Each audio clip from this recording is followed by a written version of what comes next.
এই তো রান্না হচ্ছে গার্ডেনে লাল শাক দিয়ে চিংড়ি মাছ। ইয়ামি, অনেক মজার, অনেক লোভনীয়।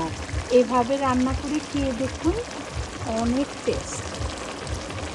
যে কখনো লাল শাক লাইক করে না, এভাবে একবার রান্না করে দিলে অনেক লাইক করবে।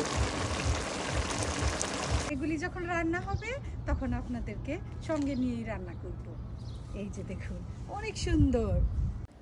আমি মিসেস এমরান, আমেরিকার নিউ ইয়র্ক থেকে বলছি। এই যে আমাদের শখের গার্ডেন, এখান থেকে লাল শাক উঠানো হয়ে গেল। একটু আগেই তো দেখে ফেলেছেন লাল শাকগুলি চিংড়ি মাছ দিয়ে রান্না করেছি। তবে শুরু থেকে কিভাবে কি করলাম একেবারে আপনাদের সঙ্গে সব শেয়ার করছি। শুরু থেকে শেষ পর্যন্ত দেখবেন, ভালো লাগবে ইনশাল্লাহ। এই যে মশলা বক্স থেকে সামান্য হালকা করে মশলা ইউজ করব। কাটাকাটির থেকে আরম্ভ করে ক্লিন করা পর্যন্ত কিভাবে কি করলাম একেবারে অরিজিনাল সাউন্ড রেখেছি। ভালো লাগবে ইনশাল্লাহ, দেখতে থাকুন।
এই যে রান্না হচ্ছে চিংড়ি দিয়ে লাল শাক। তো এভাবেই হলো, আর পানি দিতে হবে না। এই পানি ফুটের ভিতরেই সুন্দর সিদ্ধ হয়ে যাবে। শুধু একটু অল্পক্ষণের জন্য ঢেকে দিব।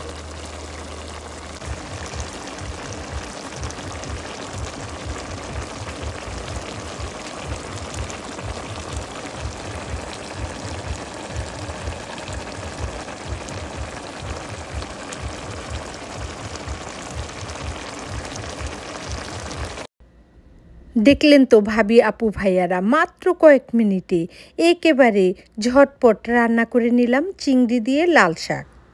তবে আর দেরি কেন, দেখে ভালো লাগলে, খেতে ইচ্ছে হলে আমার রেসিপি ফলো করে ঝটপট রান্না করে নিন। খাবার টেবিলে এরকম চিংড়ি মাছ দিয়ে লাল শাক রান্না থাকলে আর কিছুই লাগে না, হাত সবাই চেটেপুটে খেয়ে নেয়। অসংখ্য ধন্যবাদ ভিডিওটি দেখার জন্য। খুব শীঘ্রই আবার দেখা হবে নেক্সট ভিডিওতে। ততক্ষণ সবাই ভালো থাকবেন।